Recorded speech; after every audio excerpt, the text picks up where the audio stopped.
Friends దయచేసి subscribe చేసేటప్పుడు పక్కనే ఉన్న గంట సింబల్ నొక్కి యాక్టివేట్ చేసుకోండి.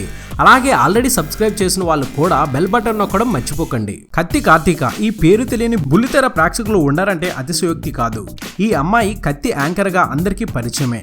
అమ్మాయి పుట్టి పెరిగిందంతా హైదరాబాద్ లో, చదువుకుంది కూడా హైదరాబాద్ లోనే. తర్వాత ఆర్కిటెక్చర్ గా పనిచేసింది. అంతేకాదు ఈమె లండన్ లో మాస్టర్స్ కూడా చేసింది. చదువు పూర్తయ్యాక 2 ఏళ్లు అక్కడే ఉద్యోగం చేసింది. ఆ తర్వాత హైదరాబాద్ తిరిగి వచ్చి ఇక్కడే ఉద్యోగం చేస్తుంది. అయితే ఈ అమ్మడు ఇప్పుడు ఓ సెలబ్రిటీగా మారడానికి ఆమె యాస భాషే కారణం. అయితే కత్తి కార్తీక తన మాట్లాడే భాషతో ఎన్నో అవమానాలు ఎదుర్కొంది. చిన్నప్పటి నుండి తెలంగాణ భాషలోనే మాట్లాడటంతో తన భాష తీరు చూసి స్కూల్లో ఆమె ఫ్రెండ్స్ ఎగతాళి చేసేవారు. ఆమె తెలుగు టీచర్ కూడా కార్తీకను టార్గెట్ చేసేదట, చదవకపోతే కొట్టేదట. దాంతో కార్తీకకు తెలుగు మీద భయం ఏర్పడింది. ఆ భయంతోనే కార్తీకకు తెలుగు చదవడమే రాదు. అయినా తన మాట తీరు మారలేదు. యూకేకి వెళ్తే అక్కడ మాట తీరు మారుతుంది అనుకున్నా మారలేదు. అక్కడ వారిని మార్చేసి వచ్చిందట కార్తీక.